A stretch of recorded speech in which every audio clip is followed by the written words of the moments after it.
Un Pippo Pattavina Don Coladuscio divertente, divertito, sornione, deluso e consapevole al termine di un percorso fatto di intrighi e risate che la sua Sicilia è migliore di quel continente, intrigante ma differente. L'aria del continente, andata in scena sabato al Teatro Pirandello, è stata l'occasione per celebrare uno dei grandi del teatro siciliano, Nino Martoglio, che come pochi nella sua grandezza ha tratteggiato un'epoca e lasciato testimonianza forte di costumi e tradizioni siciliane. Un pubblico divertito ha mostrato di apprezzare la forte componente dialettale catanese impressa dal regista alla pièce, che ha rappresentato un valore aggiunto ad un testo ricco di spunti ed esilarante. Pippo Pattavina, questa sera l'aria del continente la porta ad Agrigento e non è la prima volta che lei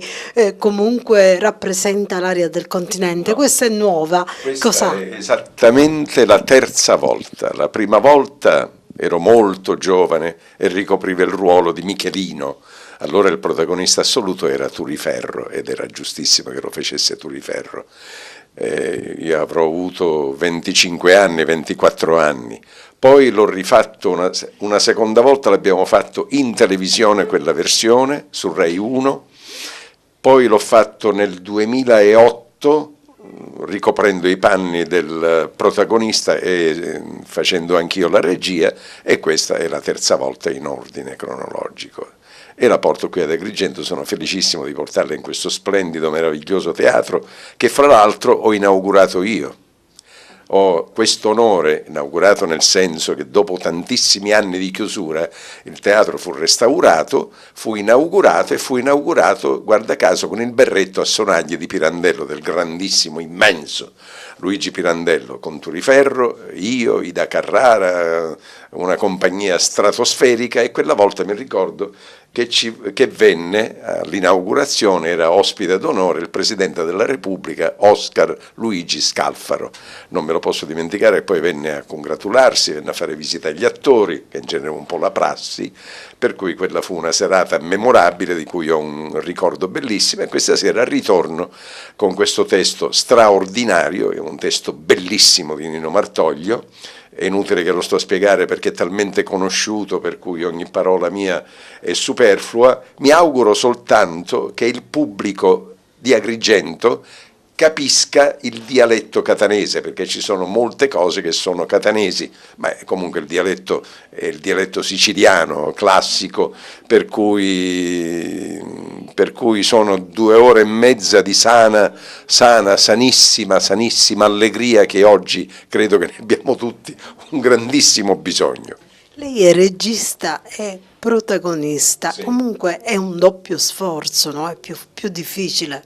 Certo, è molto difficile, è molto pesante, perché dovendo essere perennemente in scena come protagonista non hai l'opportunità di poter vedere lo spettacolo da sotto con un altro attore che recita il tuo ruolo, naturalmente, quindi lo sforzo diventa da questo punto di vista abbastanza pesante, però io ogni tanto mi faccio aiutare da attori che non sono impegnati in quel momento in scena, dico: per cui muoviti in questo momento come faccio io, vediamo, e io riesco a vedere.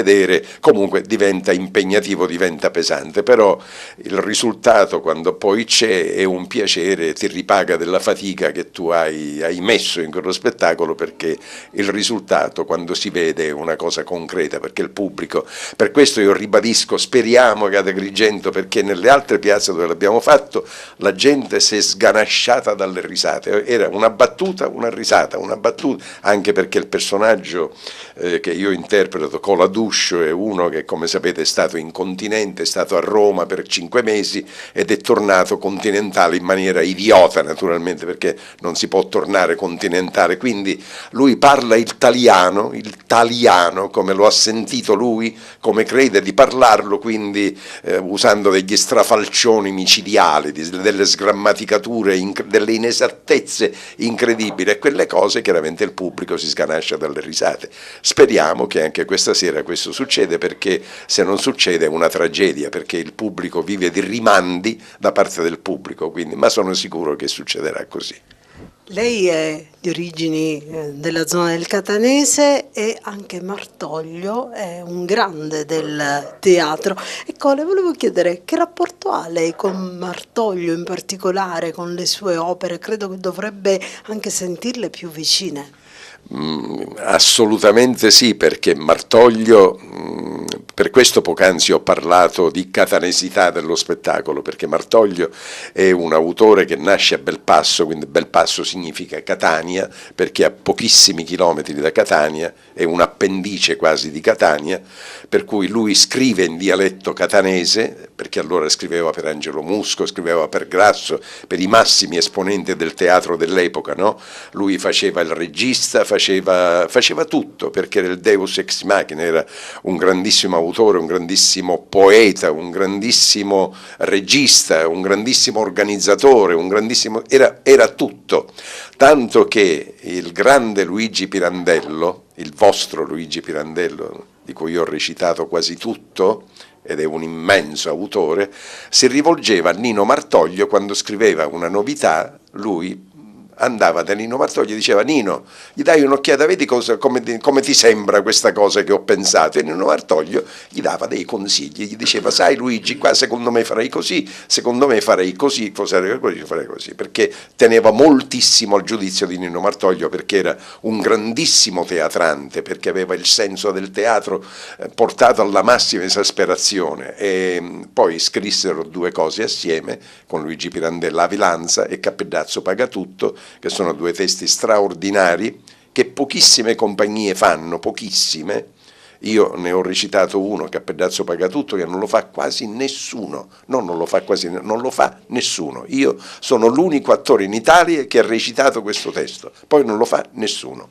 Quindi Martoglio lo sento moltissimo, perché essendo un autore catanese, per noi è un po' l'autore nazionale, fra virgolette, in un certo senso, come Pirandello, è l'autore che tutti noi sentiamo nella pelle, perché fra l'altro lui scrive in perfetto italiano, ma pensa e costruisce in dialetto, perché se ci si fa attenzione è scritto in perfetto italiano, ma la costruzione sintattica è dialettale, per cui come recitano Pirandello gli attori siciliani non lo possono recitare nessuno.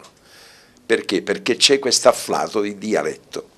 Grazie, buon divertimento. Si divertirà anche lei a recitare? Io mi scialo a recitare, guai se non mi scialassi. L'attore deve essere il primo a scialarsi e divertirsi, perché il pubblico lo capisce. Quando il pubblico vede che l'attore si diverte, che dà tutto il massimo, il pubblico ti rimanda, ti ringrazia con le risate, con la partecipazione. Se il pubblico invece si accorge che l'attore non si concede, lo abbandona al proprio destino. Ecco, io mi concedo tantissimo, perché mi piace concedermi. In bocca al lupo. Grazie infinite. E buon divertimento a voi. Grazie.